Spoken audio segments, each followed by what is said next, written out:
Olivier Véran, bonjour. Bonjour. Ministre chargé du renouveau démocratique et porte-parole du gouvernement, ça on a davantage l'habitude. On va parler justement de cette démocratie, puisque le chef de l'État l'a évoqué hier devant le Conseil constitutionnel, à l'occasion des 65 ans de la Constitution.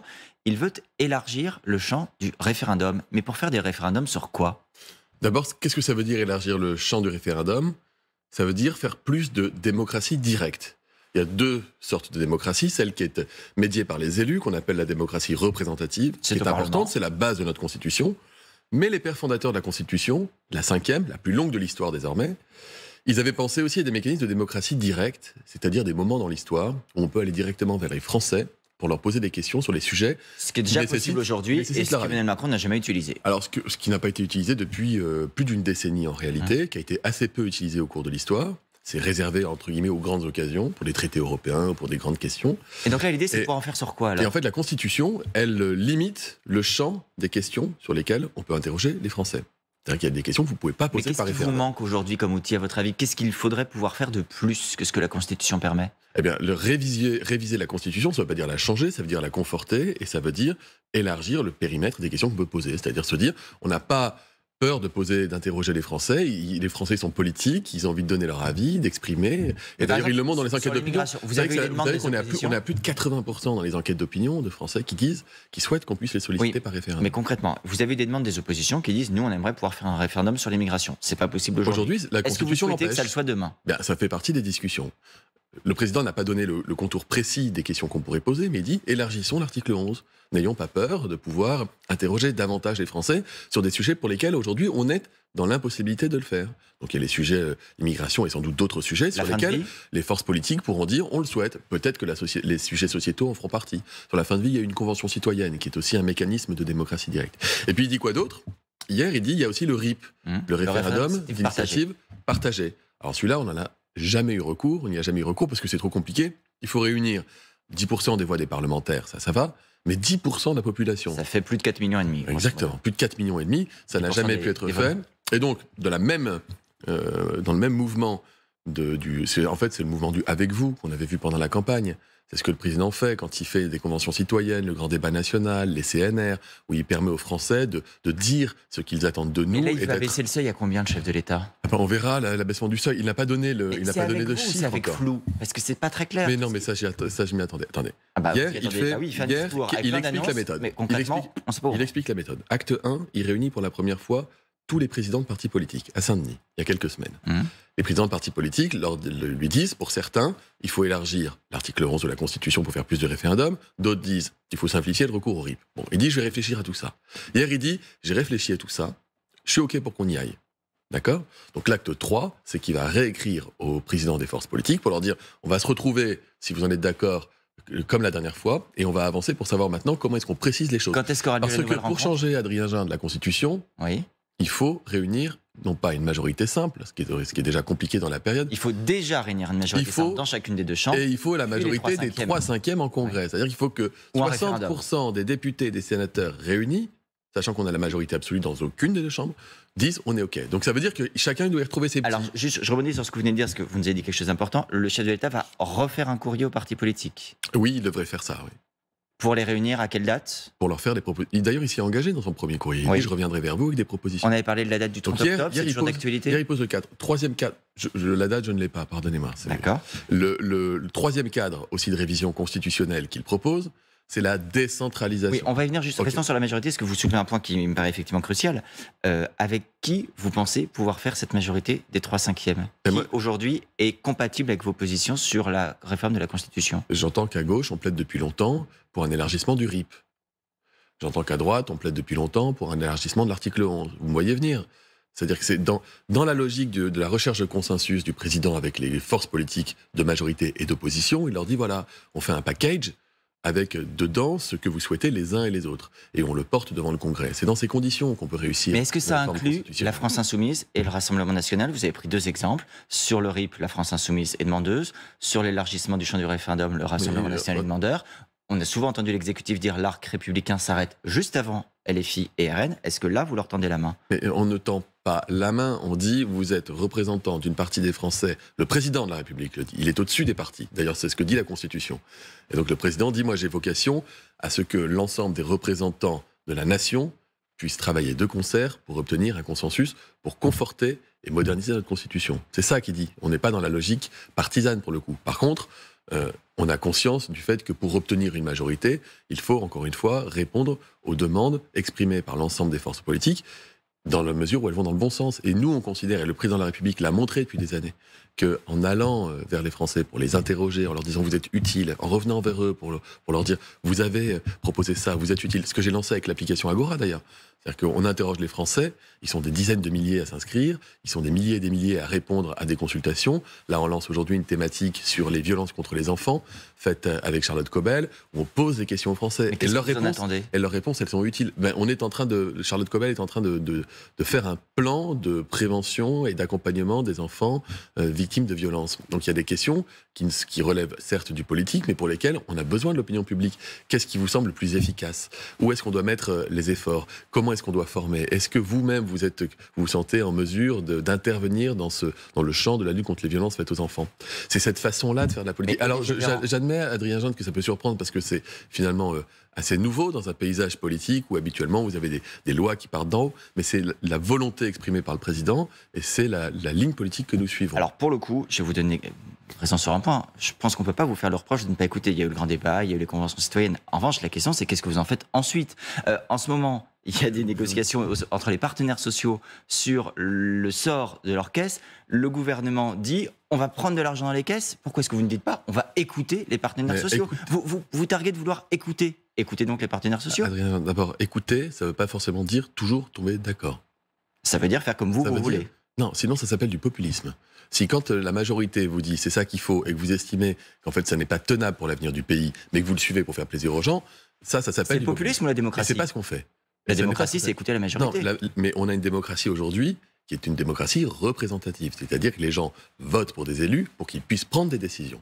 Donc on n'est pas dans la politique du sondage. C'est deux choses qui sont différentes. Écouter ce que les gens ont à nous dire sur le fond, faire progresser nos lignes politiques et être capable de se parler davantage, ça c'est une bonne politique. Vous ne reconnaissez pas que la démocratie sociale, ça existe? Écouter les partenaires sociaux, les laisser gérer. La démocratie sociale, vous me parlez de cela.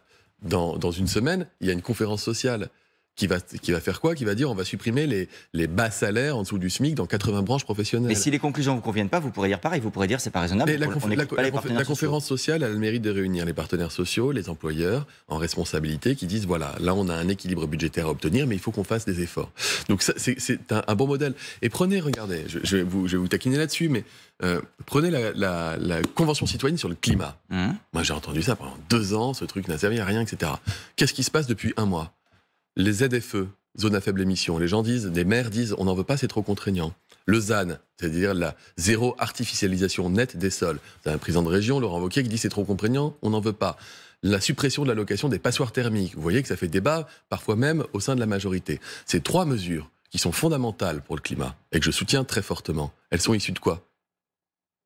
De la Convention citoyenne pour le climat. C'est-à-dire que c'est l'exemple même qui contredit tous les discours ambiants sur vos outils, etc. Le reproche qui vous est fait sur ces sujets, c'est plutôt la question de l'accompagnement. Quel est l'accompagnement de l'État? Comment est-ce qu'on atteint ces objectifs? Non, pardon. Le reproche qui a été fait, que j'ai entendu pendant des années, des mois et des années, c'était de dire vous n'avez pas écouté les gens, cette convention n'a servi à rien. Regardez chaque semaine en ce moment, au moment où on applique les mesures décidées, proposées par les citoyens dans le cadre de la Convention citoyenne, on dit oh là là, ça va trop vite, ça va trop loin, c'est trop fort. Ben non. Donc vous voyez que ce changement de méthode, encore une fois, il est profond dans notre façon de faire de la politique et aller proposer des révisions constitutionnelles. Le président en a proposé d'autres sur l'IVG, qui sont fondamentales, sur le statut de la Corse. Alors très bien, prenons-les, revenons-y, parce que vous avez raison, c'est majeur. Sur l'IVG, par exemple, c'est un bon exemple. Est-ce que le souhait du gouvernement, c'est qu'on inscrive dans la Constitution la liberté d'avoir recours à l'IVG ou le droit d'avoir recours à l'IVG? Il se trouve que là, vous rappeliez tout à l'heure, il faut un accord des 2 chambres. Assemblée et Sénat n'ont pas voté le même texte, pas dans les mêmes termes. Qu'est-ce que vous allez proposer, gouvernement? Ce que le président a dit, c'est qu'il souhaite qu'il puisse y avoir un accord trouvé entre les 2 chambres. Donc ça veut dire que c'est aux 2 chambres de travailler ensemble pour trouver la formulation. Le gouvernement ne va pas proposer de projet de loi? Mais il y a un projet de loi qui a été déjà adopté à l'Assemblée nationale. Des propositions de loi. Un autre qui a été fait au Sénat. Donc ensuite, on met tout le monde d'accord, ensemble, pour leur dire, on est tous, déjà c'est fort. C'est-à-dire que vous avez toutes les forces politiques de droite et de gauche de notre pays, je parle des forces démocratiques, qui considèrent, de l'arc républicain, qui considèrent qu'il est fondamental d'inscrire le droit. Vous n'allez pas vous mouiller. Le gouvernement ne va pas déposer son propre projet de loi avec sa propre formulation, parce que ce sont des initiatives parlementaires. Aujourd'hui, ce sont des initiatives parlementaires et c'est très bien qu'il y ait des initiatives parlementaires. Est-ce que pour autant, ça veut dire que le gouvernement... On va voir ce qui ressort de la discussion entre les deux chambres. Pardon, on est vraiment dans la technique, là, on n'est pas dans le fond. C'est-à-dire que si on voit... en fait, on réforme la Constitution, c'est de la technique, pour le coup. Non, attendez. D'abord, le grand principe, on va introduire l'accès à l'IVG dans la Constitution. Savoir quel est le mot précis qu'on va mettre devant, on introduit l'IVG dans la Constitution. C'est-à-dire qu'en 50 ans, on a fait du chemin. Donc ce sera fait avant la fin du quinquennat, vous en êtes convaincu? Ah ben je le souhaite. Parce qu'en fait, tout ce qu'on vient de lister, et vous avez raison de rappeler, il y a la Corse, il y a la Nouvelle-Calédonie, il y a la protection du climat, le président a listé beaucoup de sujets, c'est titanesque comme chantier. Réussir à avoir des accords, vous l'avez rappelé, à l'Assemblée, au Sénat, les 3/5 du Congrès, comment vous voulez procéder en termes de calendrier? Est-ce qu'il va y avoir les sujets traités les uns après les autres? Est-ce que vous allez tout traiter d'un bloc dans une grande réforme de la Constitution? Quelle est votre idée? D'abord, je vous redis que le président, dans la méthode, là pour le coup, il dit à tout le monde, travaillons ensemble et allons-y. Donc on va voir comment les uns et les autres réagissent. Si vous avez des groupes d'opposition qui s'arc-boutent en disant « Ah ben non, plus jamais, jamais on révisera, etc. » ils le diront en français. Si au contraire, ils disent « Nous, on a envie d'avancer et nous, on est prêts à ce que ça avance assez vite », on sera capable de le faire. La Constitution, la 5e Constitution, elle a été construite en un été. En un été. Mais c'est sous René Coty avec le général de Gaulle qui présidait le Conseil. Donc ça peut aller vite. Et on peut faire des choses solides, durables, efficaces, dans un temps court. Je fais une toute petite incise, c'est pas la Constitution, mais ce sont les institutions.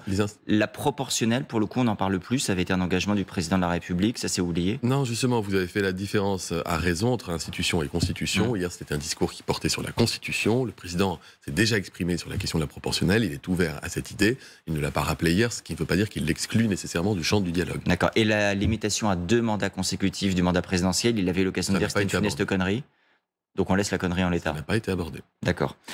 Sur la décentralisation, vous en parliez à l'instant. Même chose, le chantier est ouvert. Comment est-ce que vous voulez qu'il aboutisse? Est-ce que par exemple le redécoupage des régions est une option qui vous paraîtrait être une bonne option? Moi, à titre personnel, je suis moins attaché, même si c'est un sujet important. Et même si j'ai voté d'ailleurs la loi sur les grandes régions à l'époque et que je constate que c'est parfois compliqué de créer du lien, je comprends l'esprit qui consistait à dire on met 2 régions ensemble, une qui peut être parfois une locomotive, l'autre qui va pouvoir être davantage coopérer avec la voisine et les deux vont être gagnants. C'est vrai que c'est des très grands territoires. Je prends ma région, Auvergne-Rhône-Alpes, on va du fin fond du Cantal à la frontière suisse, donc c'est immense. Et ça donne une très grande surface à leur envoquer dont vous parliez tout à l'heure. Mais c'est même pas ça, enfin s'il en faisait quelque chose. C'est même pas ça, parlez-moi de la politique culturelle de Laurent Wauquiez. On n'a pas le temps là, mais c'est même pas ça le sujet pour moi. Pendant le Covid, on a vu des élus qui disaient si on avait plus de marge de manœuvre, si on était capable, on pourrait faire différemment. À chaque fois, quand on parle de logement, par exemple, avec la politique du logement, avec la crise du logement, avec la difficulté pour construire des logements sociaux pour répondre aux besoins des familles, etc., on voit des élus qui disent si on était davantage en responsabilité, si on avait plus de marge de manœuvre.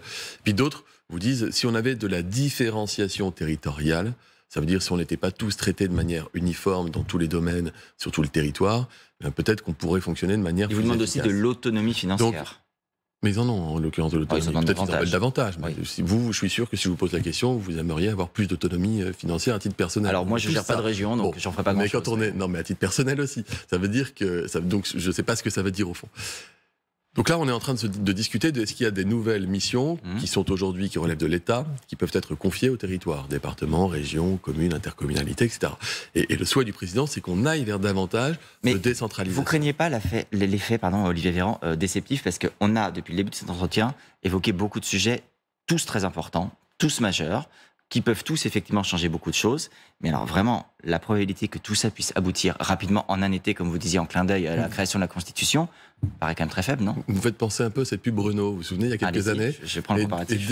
Et dès que Renault sortait une voiture, il disait ça ne marchera jamais. Ça ne marchera jamais. Mais écoutez, on se donne rendez-vous dans quelques temps. Nous, on a envie que ça marche. Et on estime que le président de la République, il a mis sur la table de quoi normalement obtenir les conditions d'un accord. Après, on n'est jamais à l'abri de mauvaises surprises. On l'a vu depuis quelques mois avec parfois des partis politiques qui ont perdu leur boussole. Mais là, vous avez dans le projet de construction d'une révision de la Constitution, normalement, tout ce que les uns et les autres souhaitent, qui vont dans le bon sens. Maintenant, le diable est effectivement dans les détails, vous l'avez dit, et c'est l'objet des discussions que va organiser le président de la République. Aujourd'hui a lieu à Matignon un CNR, Conseil national de la refondation post-émeute. Ça veut dire qu'on aura aujourd'hui les décisions du gouvernement sur ce qu'il faut faire après ces émeutes? Ça veut dire que Vous me parliez tout à l'heure, d'ailleurs, des corps intermédiaires, du dialogue, de l'écoute, etc. Vous avez les représentants des élus locaux, les représentants des syndicats, les représentants du monde associatif, qui nous ont dit, on souhaite, nous, pouvoir participer à votre réflexion, vous, gouvernement, sur comment faire en sorte que les émeutes ne se reproduisent pas. Bon. On leur dit OK. Et donc on les réunit cet après-midi à Matignon, sous l'égide de la Première ministre, pour avoir des heures d'échange avec toutes ces forces, tous ces corps intermédiaires, pour leur dire, nous on pense plutôt ça, et vous, qu'est-ce que vous en pensez ? 3 mois après les émeutes, on commence le travail de réflexion. Mais non, Adrien. Je pose la question. Mais non, on est plutôt dans la restitution, nous, de ce qu'on appelle le retour d'expérience sur les émeutes, de ce qu'on a compris, de ce qu'on a saisi d'un territoire sur l'autre, et on propose un certain nombre de pistes qu'on met en discussion, et on écoute aussi ce que les uns et les autres ont à nous dire. C'est eux qui en ont fait la demande. Si on avait dit non, c'est bon, on a notre plan, c'est bon, il n'y a pas de problème, on va faire les annonces, merci d'avoir proposé. Là, vous me diriez, écoutez, vous n'écoutez pas les gens. Alors quand on dit on va prendre le temps de les écouter, de dialoguer, vous dites, mais en fait, ça veut dire que vous n'avez pas bossé. Je pose la question, vous répondez. C'est formidable. Et le comité interministériel des villes, il était prévu la semaine prochaine, il est décalé, il aura lieu quand ? On se donne un tout petit peu, justement, de délai pour pouvoir faire des annonces, après avoir concerté les forces intermédiaires. Donc c'est dans ce cadre-là qu'on aura les annonces. Imaginons que je vous dise, en fait, le jeudi, on consulte, mais le lundi, on annonce tout. Vous direz, oui, ok, c'est une consultation de façade. Voilà. Ça n'en est pas une. C'est une vraie consultation, un vrai échange. Dans l'actualité également. Mais je reconnais que ça peut perturber, parce que ça ne fonctionnait pas comme ça dans les années, les décennies précédentes. C'est qu'on avançait, on avait notre plan, on l'annonçait, et puis voilà, les gens réagissaient, ils étaient contents, pas contents. Là, on leur dit, écoutez, voilà, avant de l'annoncer, on va en discuter avec vous. Il y avait même une majorité absolue dans le quinquennat précédent qui vous permettait, vous aussi, d'avancer différemment. Dans l'actualité, je vous disais également la faculté Colbert à Marseille. Vous avez vu cette faculté d'économie et de gestion dont le doyen a émis l'idée de passer les cours en distanciel pour protester contre l'installation de trafic de drogue à proximité de l'établissement. On a appris hier que des policiers allaient être placés en stationnaire devant cette fac. Est-ce que l'État se sent responsable de cette situation ? L'État, il se sent responsable du fait de restaurer la sécurité à Marseille et de lutter contre les trafics, et de gêner, de perturber les trafics. On casse des points de deal quasiment chaque semaine. Quand je dis qu'on casse, ça veut dire que là où il y avait des dealers dans des quartiers qui étaient chez eux depuis des années, ils ne le sont plus, et ils ne le seront plus. Et donc ça perturbe, ça crée, on l'a vu avec des règlements de compte, etc. Ce qui se passe devant l'université est proprement scandaleux. Je crois qu'il y a eu près de 40 interpellations déjà en quelques semaines, donc ce qui veut dire que les forces de police sont très mobilisées. Si vous avez interpellé 40 personnes en quelques semaines, ça veut dire que vous êtes présent. Là, l'université a fait savoir que les conditions de sécurité n'étaient pas suffisamment garanties pour rester ouvertes dans les bonnes conditions. Action, réaction. Des policiers sont placés en lien avec le président de l'université à l'université, et le doyen a annoncé qu'ils allaient pouvoir sans doute rouvrir l'amphi dans des meilleures conditions. Dans ce qui relève potentiellement aussi de votre action, il y a l'action sociale, les Restos du Cœur, pour lesquels le gouvernement s'était mobilisé il y a quelques semaines, ont annoncé cette semaine qu'ils seraient bien contraints de refuser des bénéficiaires à partir de novembre. C'est ce que dit en tout cas le délégué général qui a été auditionné à l'Assemblée. Il dit c'est de l'abattage, on n'est pas taillé pour ça. Ça veut dire que la mobilisation du gouvernement n'a pas été suffisante, n'a pas permis de sauver les restos tels qu'on l'aurait souhaité dans l'idéal, c'est-à-dire qu'ils puissent assurer toute leur mission. D'abord, ne parlez pas de la mobilisation au passé, puisqu'on ne laissera pas les Restos du Cœur sans solution. Et donc, s'il y a besoin de revoir le plafond de subvention, il sera revu, je m'en suis assuré auprès de la ministre en charge, Aurore Berger. Donc vous nous dites ce matin, non, nous ne laisserons pas des bénéficiaires sans solution en novembre pour les restos. Deuxièmement, le gros enjeu, c'est d'éviter qu'il y ait des gens qui aient besoin d'aller à l'aide alimentaire. C'est quand même ça l'enjeu. Donc c'est pour ça qu'on augmente les minima sociaux à hauteur de l'inflation. C'est pour ça que pour ceux qui ont besoin de leur véhicule pour rouler, le président a annoncé une indemnité carburant, etc. Donc on fait ce travail-là, on mène ce travail-là, on a conscience qu'il y a une file active qui augmente auprès des Restos du Cœur.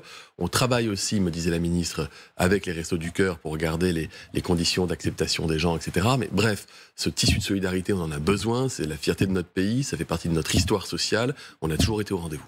Pour être sûr d'avoir bien compris, est-ce que vous nous dites ce matin, les Restos du Cœur pourront servir tous les repas qu'ils souhaitent en novembre parce que le gouvernement les aidera ? Je vous dis que je m'en suis, pour avoir discuté de cela ce matin même avant de venir vous retrouver avec la ministre, parce que j'étais ministre des Solidarités, donc c'est un sujet qui me tient à cœur.